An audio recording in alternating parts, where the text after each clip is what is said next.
Hello, sugar daddies. Yeah. You do drugs and do you have anyone who's like sponsoring you, or there's got to be a gay one somewhere? More girls will come a flocking. Have you ever dated like an athlete or like a celebrity or? Who the hell are you to worry about what I'm doing?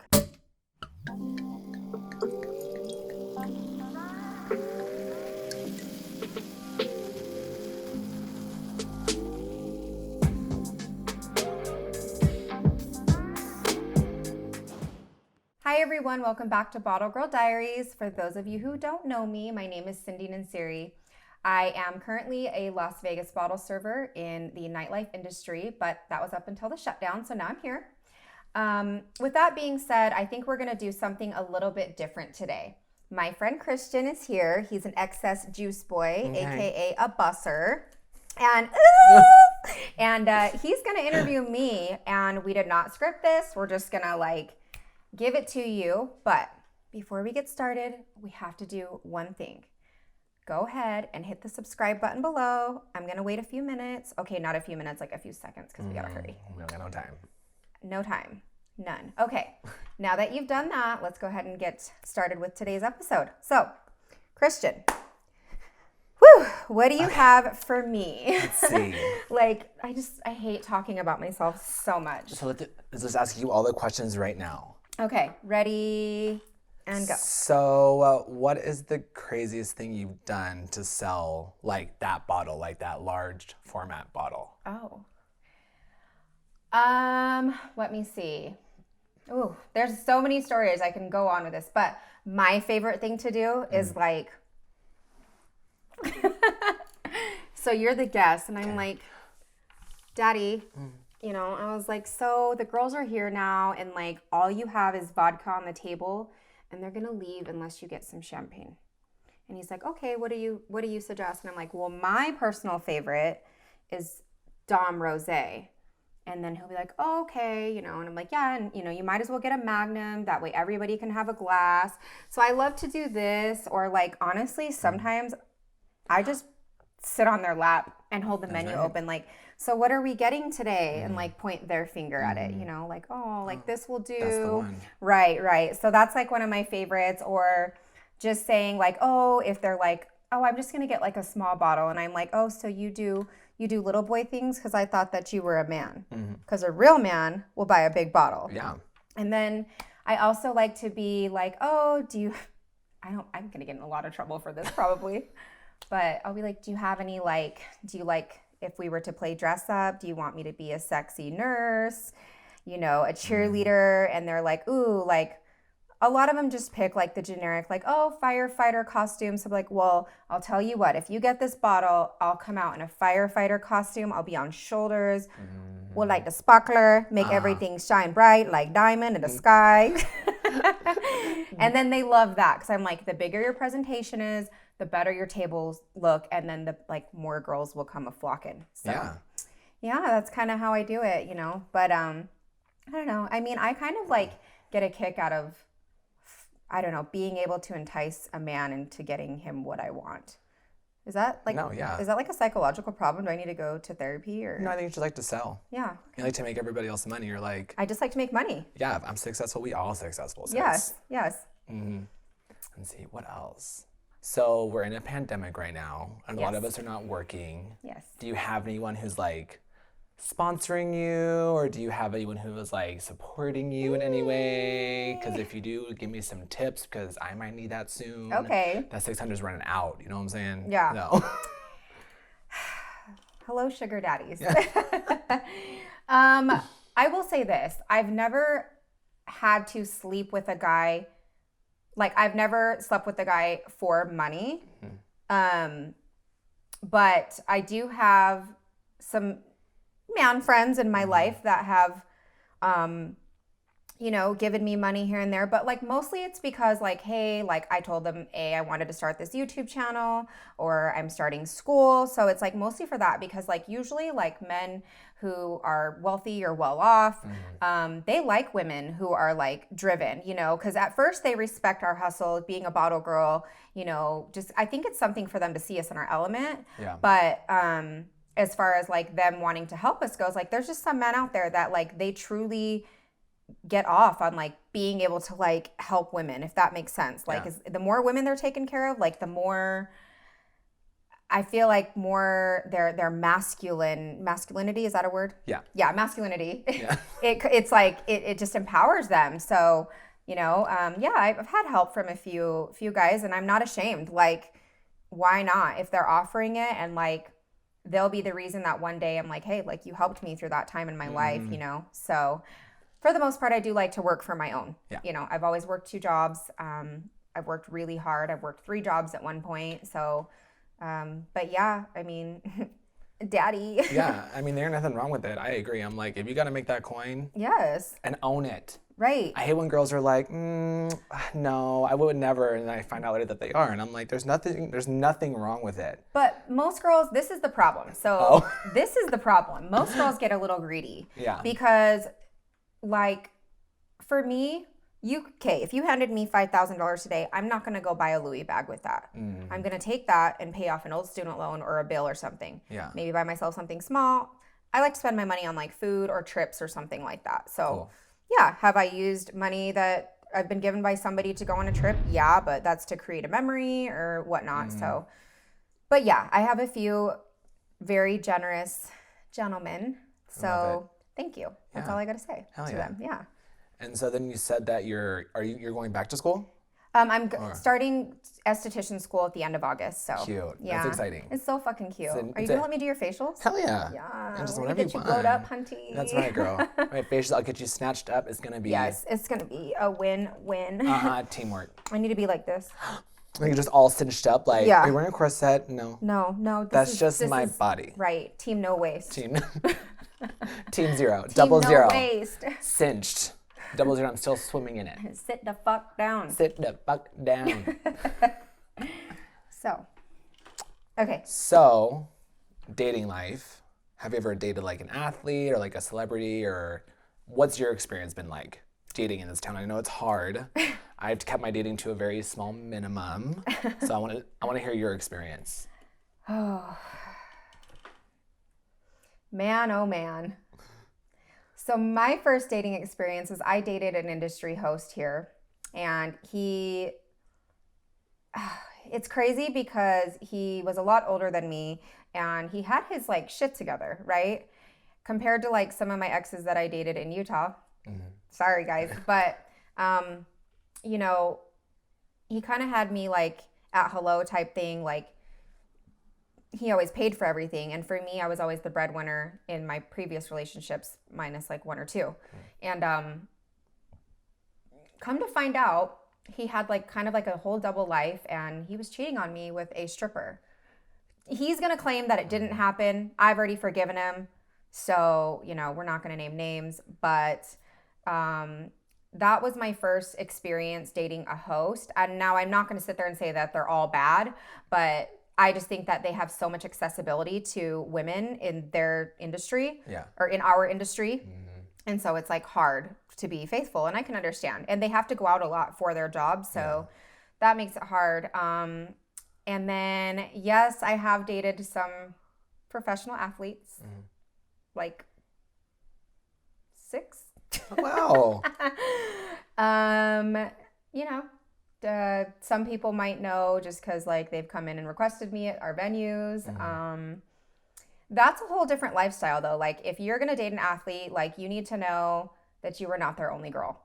So starting drama with me over them, it makes no sense, because you might as well go start drama with the next chick and the next chick. Like dating athletes is hard too, because like I said, like I feel like a lot of girls are just trying to like be saved and like get their meal ticket out, and it's like this rat race. Yeah. Who can be their number one or their main? And some girls are okay with like that lifestyle of knowing that they have other women. I can't decide what I'm going to be okay with or not yet, because I haven't like dated in a long time. So yeah, I guess if like my bills were getting paid for and I was like living in the mansion, I'd be like, it's fine, you can do your thing. Right. But I don't know. You'd have to be in the situation. You have to be in it to like understand. Because imagine some of these women have kids with these athletes. Yeah. So. That's wild. Right. Anyways, we'll get into the subject now. Okay, next question.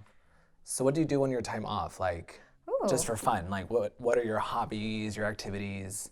that's a good question. Let's see. Well, I was a dancer, so I used to like to take like dance classes. Just I like I like hip hop and jazz dance and like contemporary. I would also say that I do like actually enjoy working out, spending time with my family when I can. Obviously, like I have to travel to Utah to do that. Here in Vegas, since there's like not much, I feel like there is outdoor stuff, but it gets so hot. But I do like to go up to the lake and go boating, which is obviously like where we met. Yeah. That's always a lot of fun. It's always like a 2-day hangover as well. So That's where our love connection yeah, took place. What else do I like to do for fun? When I like to go out to eat, like I don't really go on the strip. Like I love to try like places off the strip. I love to go to hookah lounges. Yes. And then constantly, like I'm always just trying to learn. Like if I have a question on something, like I will YouTube it, video it. Like I love to, educate myself on things. So I'd say like a good hobby of mine is I like to write in my, I write a lot. That's I was cool. supposed to write a book. Bottle Girl Diaries was supposed to be a book. Then I said, fuck this shit Fuck it. after the third chapter. So yeah. I will say this though. I love my downtime, my quiet time, my sleep, and I'm all about self-care. Yeah. Like once a week, like I take Epsom salt baths, bubble baths. I meditate. So yeah. That's what I should do more often is like meditate. Yeah, like do you yoga. really should. It's like so good because people don't understand that like in order to condition your body, you have to condition your mind. So I think that's something that's helped me a lot get through this industry because this industry kind of messed me up for a little bit. It's definitely a tough business to be in. Yeah. Yeah. So I know that your grandma just passed recently, Yeah. and I know you're pretty close to her. So how are you doing like with the whole coping of that through like a pandemic? I know there's like a lot going on. Yeah.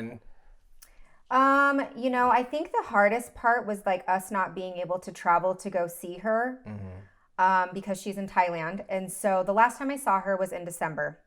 And it was crazy because when I saw her and I saw that her health was declining, okay, first of all, she's 85 years old. So she's lived a good life. But like, it was hard to not have to go there. So I guess at first it didn't feel real. And then it kind of hit me just recently over the past couple days. And I was just like crying, randomly, just like having a meltdown. And I'm like, what the heck? Like, I guess there's no like right way to grieve, There really isn't. Yeah. It all depends on the person, Right.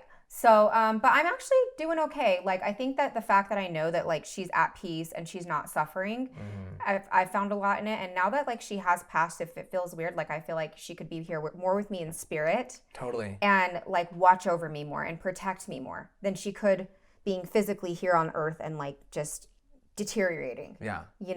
So, but if anything, she's my why. Yeah. Like she's going to be my why. She's going to be why I'm going to push myself to succeed in this life. And she moved through life with like love and compassion. And she was hella funny. Yeah. She was so funny. Like, okay, my grandma's like first generation Thai. So her first language is Thai. She barely spoke like a little bit of English. And she is this cute lady, she's short. She's got this cute little waddle. And like I lived in her basement apartment for like 12 years. And so she had me in like my 20s and my teens. So you can only imagine. But I came home one night, like probably 4 a.m. and I was pretty drunk. Like it was me and my friend Sid. And I fell down the stairs because I was so drunk. And she came waddling over the stairs. You do drugs? And I'm like, no, Grandma, I just drank. Like, I just drink too much. You have to tell her like that. It's like charades. Charades, yeah. And she's like, okay, I go make you breakfast. I'm like, okay. So, those are the funny stories I'm going to remember about her. She was the cutest thing ever. Like, we'd go to the grocery store at like 6 a.m. To the Hill Air Force Base commissary. So the commissary is like for the military, the grocery store for the military base. And so we'd be walking out of the commissary and she's like, you help me. And I'm like, okay, here, Grandma. And I'm like, here, take the cans. And she's like, no, heavy. I'm like, I'm just joking. Like, So, but, I'm okay with it. Like, if anything, it's just going to motivate me. you know, she's at peace. So like, I just find so much comfort in that. So Good. yeah. I'm glad. Yeah. Yeah. But I appreciate like you reaching out to me, even individually via text. Like my friends have been nothing but supportive. And so thanks to everyone. If you're watching, I appreciate all the, you know, support and the condolences. I really appreciate that. Oh yeah. I mean, loss is always hard. Yeah. Because I do want to know, okay, yeah, so do you see yourself living in Vegas for a long time, like lifelong lifestyle out here, or do you see yourself living somewhere else? And where do you see yourself living?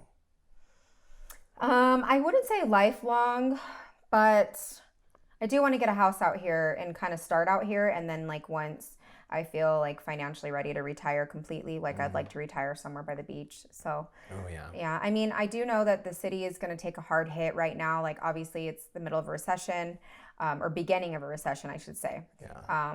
But I do think that when the Raiders players get here, I think that like the city will pick back up. Yes. Like there's got to be a gay one somewhere. Like one of them has to be. Okay, well, when that time comes, I'll help you recruit. Yeah. So we'll go to all the games. All right. I'm ready. I know. I'm ready. Right. So when you first moved to Vegas, did you have any like bully experiences with like coworkers or anybody in your life? Like what was your experience when you first came to this city? Because I have heard horror stories of the mentality, and I know everyone's had like different kind of experience. Oh, the tea's real hot on that one. Okay. So I moved here, and like I said, I'm from Utah, which is a very small state, small town. I think when people think about Utah girls, they think like just very homely, conservative, sheltered, right? Well, my first job was at Dre's, and I became friends with these two girls that are still my best friends till this day. And they had a couple mutual friends, they had a couple friends that they were friends with before.